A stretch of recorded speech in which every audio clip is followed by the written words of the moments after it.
திருவண்ணாமலை அரசு மருத்துவக் கல்லூரி மருத்துவமனை முன்பு கொட்டப்பட்டுள்ள குப்பைகளால் நோய் பரவும் அபாயம் உள்ளதாக பொதுமக்கள் வேதனை தெரிவித்திருக்கின்றனர். அதனை அண்மை செய்தியாக பார்த்துக் கொண்டு வருகிறோம். இதுகுறித்த முழு விவரங்களை வழங்க செய்தியாளர் மணிகண்டன் நம்மோடு இணைப்பில் காத்திருக்கிறார். மணிகண்டன், வணக்கம். விவரங்கள். வணக்கம் நவீனா. திருவண்ணாமலை மாநகரில் வேலூர் புறவழிச்சாலை செயல்பட்டு வரும் அரசு மருத்துவக் கல்லூரி மருத்துவமனையில் உள் நோயாளிகளாக 3000 நபர்களும் புற நோயாளிகளாக நாள் ஒன்றுக்கு 5000க்கும் மேற்பட்டோர் காய்ச்சல், பிரசவம், இருதய நோய் உள்ளிட்ட பல்வேறு நோய்களுக்கு சிகிச்சை பெறுவதற்காக அரசு மருத்துவமனை வருகின்றனர்.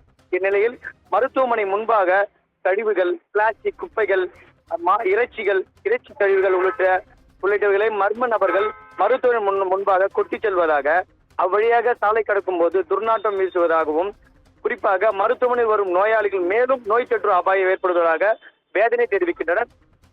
மேலும் சாலையோரங்களில் இருபுறம் உள்ள கடைகளும் குப்பைகளை சேகரித்து வைத்து மற்றும் வேறு எங்கேயோ கடைகளையும் ஹோட்டலில் நடத்தி வரும் உரிமையாளர்களும் ஊழியர்களும் அங்கிருந்து இரவு நேரத்தில், அதாவது குறிப்பாக இரவு நேரத்தில் மருத்துவமனை முன்பாக யாரும் இல்லாத அந்த நாளாடமாட்டலான நேரத்தில் இறைச்சி கழிவுகளும் பிளாஸ்டிக் குப்பைகளும் குப்பை தொட்டியில் குப்பை இல்லாத அந்த சாலை ஓரத்தில் வீசியதாக ஒரு குற்றச்சாட்டு எழுந்துள்ளது.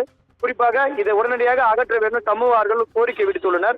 இதனால் மருத்துவமனை வருகிற நோயாளிகளும் பொதுமக்களும் நோய் தொற்று ஏற்படும் அபாயம் உள்ளதால் மாநகராட்சி நிர்வாகம் உடனடியாக தினமும் சேகரித்து குப்பையை அகற்ற வேண்டும் என்றும் 2 நாள் ஒரு முறையாவது இந்த குப்பையை அகற்ற வேண்டும் என கோரிக்கை விடுத்துள்ளனர்.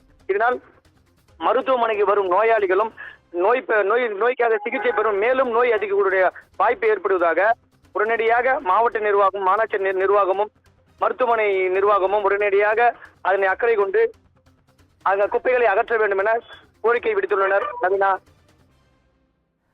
விவரங்களுக்கு நன்றி மணிகண்டன்.